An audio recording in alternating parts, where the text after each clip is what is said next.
स्वागत है दोस्तों। आज के मुख्य समाचार में आज देश और दुनिया से कई अहम और बड़ी खबर आ रही है। बात करेंगे हर खबर पर विस्तार से। इसराइल के खिलाफ हिजबुल्लाह का ऑपरेशन फादी हमले में एक शहर और एयरबेस तहस नहस। एक और बड़ी अपडेट, हरियाणा चुनाव किसान संगठनों ने लोगों से बीजेपी को हराने का किया आग्रह, बोले अत्याचार का बदला लेने का समय आ गया है। इसी के साथ अगली बड़ी खबर में आपको बताएंगे, सीएम योगी के कुत्ते वाले बयान पर अखिलेश का पलटवार, कहा विश्व रिकॉर्ड बनाने में लगे हैं। इसी के साथ अगली बड़ी खबर में आपको बताएंगे, हिजबुल्लाह ने किया नई जंग का ऐलान, नाम रखा खुला हिसाब किताब, कहा जवाब कैसे देना है हम तय करेंगे। तो चलिए देख लेते हैं आज की पहली बड़ी खबर। इसराइल के खिलाफ हिजबुल्लाह का ऑपरेशन फादी हमले में एक शहर और एयरबेस तहस नहस। दरअसल दोस्तों, लबनान में पेसर अटैक के बाद हिजबुल्लाह बदले लेगा, इसकी आशंका तो पहले से ही जताई जा रही थी, मगर बेहद विध्वंसक अंदाज में हिजबुल्लाह इसराइल पर पलटवार करेगा, इसका अंदाजा तो किसी को भी नहीं था।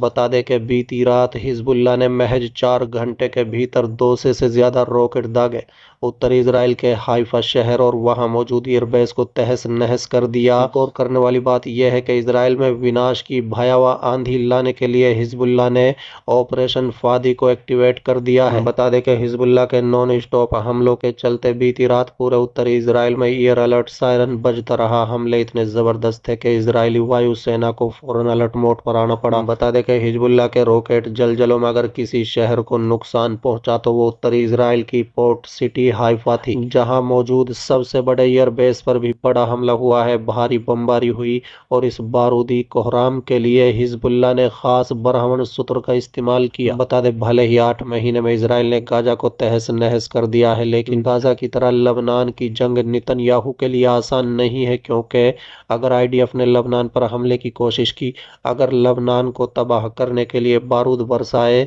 तो इस जंग में ईरान और उसके साथ साथ तमाम प्रोक्सी संगठन सीधे तौर पर जाएंगे, वो भी विनाशक हथियारों के साथ। चलिए अगली खबर, हरियाणा चुनाव किसान संगठनों ने लोगों से बीजेपी को हराने का किया आग्रह, बोले अत्याचार का बदला लेने का समय आ गया है। दरअसल दोस्तों, संयुक्त किसान मोर्चा और किसान मजदूर मोर्चा के बैनर तले किसानों ने रविवार को कुरुक्षेत्र के पीपली में किसान महापंचायत की और लोगों से आगामी हरियाणा विधानसभा चुनाव में बीजेपी को हराने का आग्रह किया। बता दें कि दोनों किसान संगठन फसलों के लिए न्यूनतम समर्थन मूल्य की कानूनी गारंटी समेत कई मांगों को स्वीकार करने के वास्ते सरकार पर दबाव बनाने के लिए दिल्ली चलो मार्च का नेतृत्व कर रहे हैं। प्रदर्शनकारी किसान 13 फरवरी से पंजाब और हरियाणा के बीच शंभू और खुनेरी सीमा पर डटे हुए हैं, जब सुरक्षा बलों ने उनको मार्च को रोक दिया था। पंजाब, हरियाणा, राजस्थान और उत्तर प्रदेश के किसानों ने पीपली में किसान महापंचायत में हिस्सा लिया और अपनी मांगों के समर्थन में 3 अक्टूबर को देश भर में रेल रोको आंदोलन करने का भी फैसला किया। किसान नेता सरवण सिंह पंढोर ने सभा को संबोधित करते हुए कहा है कि हरियाणा में बीजेपी सरकार द्वारा किसानों पर किए गए अत्याचार का बदला लेने का समय आ गया है।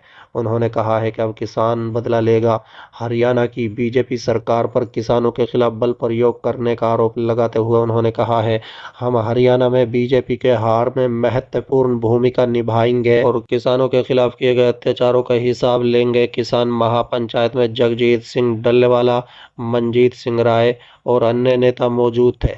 संयुक्त किसान मोर्चा और किसान मजदूर मोर्चा द्वारा जारी एक बयान के अनुसार, किसान नेता ने हरियाणा के लोगों से वोट देने से पहले ये सोचने की अपील की कि मौजूदा सरकार ने पिछले 10 वर्षों में किसानों के लिए क्या किया है। इसमें कहा गया है कि हरियाणा में बीजेपी की हार शुभकरण सिंह के लिए एक सच्ची श्रद्धांजलि होगी, जो 21 फरवरी को पंजाब हरियाणा सीमा पर खुनेरी सीमा पर झड़प के दौरान मारे गए थे। चलिए अगली खबर, योगी के कुत्ते वाले बयान पर अखिलेश का पलटवार, कहा विश्व रिकॉर्ड बनाने में लगे हैं। दरअसल दोस्तों, उत्तर प्रदेश के मुख्यमंत्री योगी आदित्यनाथ ने गुरुवार को मिल्कीपुर में समाजवादी पार्टी पर निशाना साधते हुए कहा था कि भूमाफियाओं के खिलाफ कार्रवाई हो रही है तो उनके सरगना को तकलीफ हो रही है। इसके साथ ही योगी ने कहा था कि जैसे कुत्तों की पूंछ सीधी नहीं हो सकती, वैसे ही समाजवादी पार्टी के दरिंदे जो बेटियों की सुरक्षा के साथ खिलवाड़ कर रहे हैं, वो भी कभी कभी ठीक नहीं हो सकते। वहीं अब इस बयान को लेकर सपा मुखिया अखिलेश यादव ने बिना नाम लिए ही पलटवार किया है। सपा मुखिया अखिलेश यादव ने